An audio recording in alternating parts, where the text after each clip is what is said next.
해질녘 여유롭게 부엌 창가에 앉아 있노라면 종종 흐르는 석양의 붉은 빛이 저 멀리 산을 넘어가며 세상의 모든 것이 이와 기에 춤을 추고 있는 듯한 기분을 느끼곤 합니다. 이 장면을 본다면 아마도 율곡 이이 선생이 말했던 이기호발설이 무엇인지 직접 체험하게 되는 것이 아닐까 싶습니다. 여기 이 흥미로운 이론을 하루 일과 속에서 어떻게 해석할 수 있을지 이야기 하나를 들려드리겠습니다. 옛날 옛적 평화롭고 풍요로운 마을에 3명의 친구가 살았습니다. 이들의 이름은 철수, 영희, 그리고 민수였습니다. 이 세 사람은 마치 이와 기처럼 서로 다른 특성을 가지고 있었지만 함께 있을 때 가장 아름답고 완전한 조화를 이루었습니다. 철수는 매우 이성적이고 계획적인 사람이었습니다. 그는 언제나 큰 그림을 보고 그것이 어떻게 실현될지를 먼저 생각했습니다.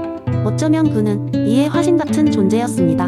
그는 언제나 이상적인 상황을 꿈꾸며 그것을 실현하기 위해 무엇이 필요한지를 꼼꼼히 따져보곤 했습니다. 반면 영희는 그와는 대조적으로 매우 현실적이고 감각적인 사람이었습니다. 그녀는 항상 현재의 상황에서 무엇을 할 수 있을지를 고민하며 즉각적인 행동으로 옮기곤 했습니다.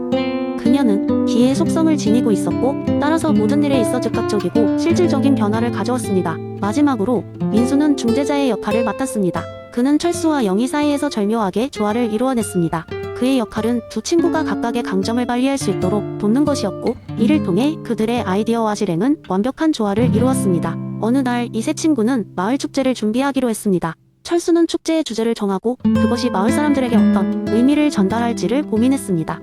그는 이상적이면서도 철학적인 측면을 강조하고 싶었습니다. 그러나 그의 계획은 너무 넓고 추상적이어서 다른 사람들에게는 와닿지 않았습니다. 그래서 영희가 나섰습니다. 그녀는 축제의 구체적인 일정과 활동을 정했습니다. 그녀는 마을 사람들의 즉각적인 즐거움을 고려하여 게임과 음악, 그리고 다양한 현실적인 활동을 마련했습니다. 그러나 이 과정에서 그녀의 계획은 다소 혼란스럽고 체계적이지 못한 점이 있었습니다. 마침내 민수가 나섰습니다. 그는 철수의 이상과 영희의 현실적인 계획을 연결하여 조율했습니다. 그는 두 사람의 아이디어를 통합하여 축제가 이상과 현실이 조화를 이루는 시간이 될 수 있도록 만들었습니다. 철수의 철학적 주제는 영희의 구체적인 활동 속에서 자연스럽게 드러났고 참석한 마을 사람들은 큰 감동을 받았습니다. 마을 축제가 성공적으로 끝난 후 이 세 친구는 이와 기가 서로에게 얼마나 중요한지를 깨달았습니다. 철수의 이상 속에서 영희의 실천이 의미를 찾고 영희의 실천 속에서 철수의 이상이 현실의 힘을 얻었습니다. 민수의 조율 덕분에 이와 기의 상호작용이 마치 물 흐르듯 자연스럽고 완전하게 이루어질 수 있었습니다. 이 이야기는 율곡 이기호발설을 우리 일상 속에서 어떻게 구현할 수 있는지를 보여줍니다. 모든 존재와 현상의 기저에는 이상과 현실 두 요소의 상호작용이 있다는 그의 철학을 통해 우리는 우리가 처한 상황 속에서 어떻게 조화를 이루고 또 나아갈 수 있을지를 배웁니다.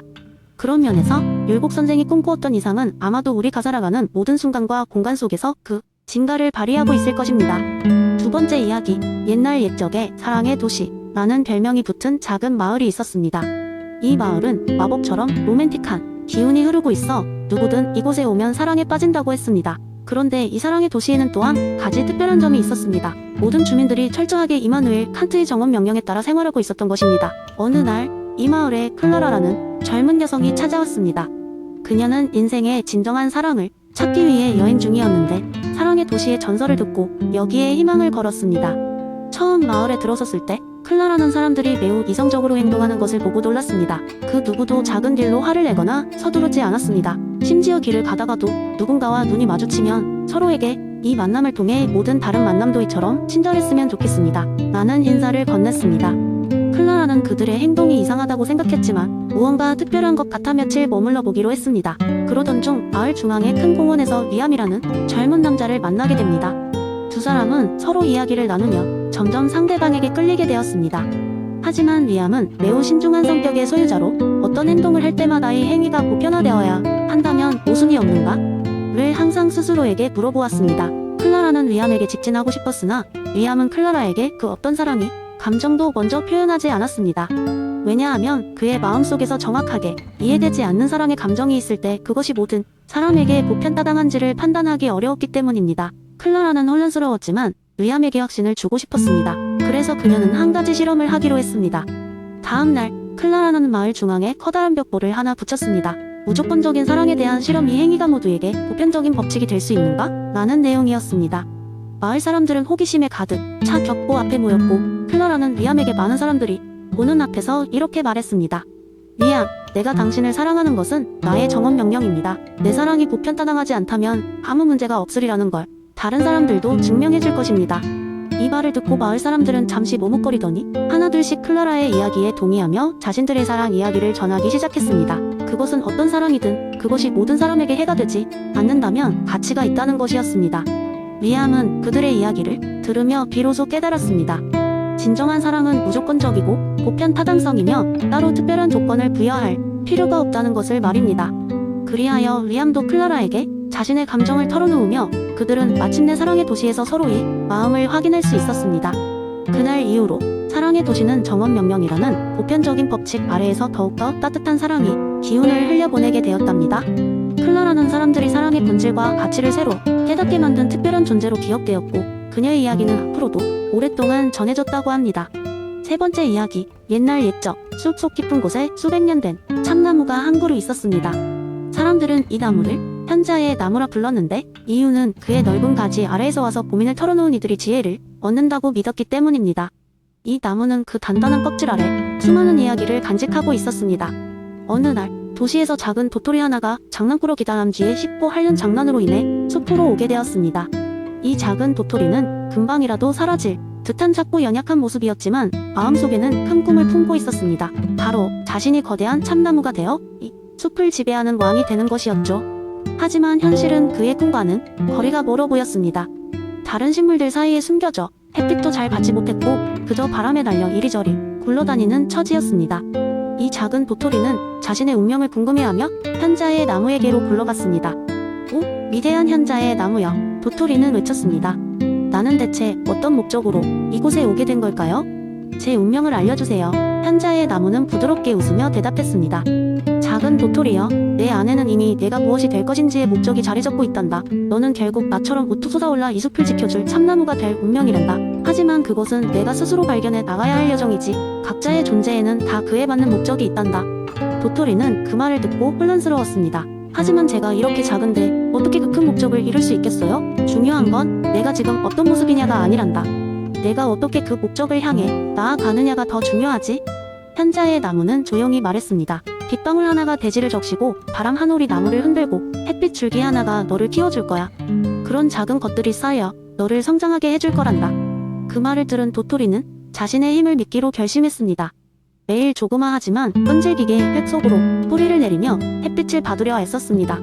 시간이 흘러 어느새 그는 작은 떡잎을 내밀었고 그 떡잎은 점차 두꺼운 잎이 되어갔습니다. 도토리는 그저 열심히 하루하루 자신을 돌보며 나아갔습니다. 언젠가부터 숲의 다른 존재들 도구를 알아보기 시작했습니다. 작은 새들은 그에게 날아와 앉았고 다람쥐는 그의 가지에서 뛰놀기 시작했습니다. 몇 년이 흐른 후 도토리는 더 이상 작은 도토리가 아니었습니다. 이제는 숲속의 크고 듬직한 나무가 되어 그 자신도 다른 젊은 도토리들에게 쉼터와 지혜를 주는 존재가 되어 있었던 것입니다. 그제야 도토리는 깨달았습니다. 아, 나의 목적은 내가 존재하는 그 자체로 다른 이들에게 도움을 주고 그들과 함께 자라나는 것이었구나. 그는 웃으며 중얼거렸습니다. 현자의 나무는 이를 지켜보며 쓸쓸하지만 만족스러운 미소를 지었습니다. 그리고 그는 또 다른 조그만 도토리가 찾아오기를 기다리며 숲속에서 여전히 자신의 목적을 다하고 있었습니다. 목적의 힘을 깨달은 도토리들이 다른 이들을 이끌어 나가는 모습을 보며 그는 자신의 존재 의미를 찾았습니다. 이 이야기의 교훈은 각자가 가진 잠재력과 목적을 발견하는 데 있습니다. 우리가 어디에 있든 어떤 상황에 처해 있든 우리 내면의 목적을 향해 나아갈 때 진정한 삶의 의미를 찾을 수 있다는 것이죠. 모든 작은 도토리 안에 위대한 나무의 꿈이 숨어있듯이 말입니다. 네 번째 이야기, 한 번은 작은 마을 애최고의 선택이라는 이름의 마법 상점이 있었습니다. 이 상점은 온갖 신기한 물건들로 가득 차 있었고 들어서는 순간 무엇이든 손에 넣고 싶어지는 묘한 매력을 가지고 있었습니다. 이곳의 주인은 8손을 넘긴 마법사 미스터 해피손으로 그는 마을 사람들에게 종종 행복의 주문을 가르쳐 주곤 했습니다. 그러던 어느 날 마을에 큰 재판이 열렸습니다. 마을 회관 중앙에서는 한 청년이 심각한 표정으로 서 있었는데 그는 마을 축제를 멈췄다는 제목으로 재판에 넘겨졌습니다. 축제는 마을의 연중 가장 큰 행사였고 마을 사람들은 이날을 위해 1년 내내 준비하곤 했습니다. 그러나 이 청년은 축제의 절정인 불꽃놀이 시간에 실수로 불꽃 대신 희뿌연 연기만 피워내버렸던 것입니다. 마을 사람들 사이에서는 이 사건을 둘러싸고 찬반 양론이 팽팽하게 대립했습니다. 어떤 사람들은 그저 실수일 뿐이라며 청년을 감싸 안았고 다른 사람들은 이는 여전히 축제의 분위기를 망친 중대한 사건이라며 처벌을 요구했습니다. 이때 미스터 해피슨이 자리에서 일어나 말했다. 자, 여기서 우리가 존 스튜어트 미리 공리주의를 적용해보는 게 어떻겠소? 이 청년의 한 행동이 정말로 마을 전체에 얼마나 큰 영향을 미쳤는지 생각해봅시다. 사람들은 처음에는 어리둥절해했지만 곧 마법사의 설명에 귀를 기울이기 시작했습니다. 미스터 해피슨은 공리주의 기본 원리를 설명하며 그 행동이 많은 사람들에게 얼마나 큰 행복이나 불행을 초래했는지를 따져보자고 제안했습니다. 청년이 실수를 했던 시간에 따른 즐거운 이벤트들도 있었지요. 우리는 그 연기의 실패로 인해 단순히 눈앞의 쾌락을 잃었을 뿐 질적으로 또 다른 형태의 행복을 얻을 수도 있어. 우리의 삶의 질을 높이고 더 깊이 있는 만족을 추구해야 하지 않겠소? 그제야 마을 사람들은 생각에 잠겼습니다.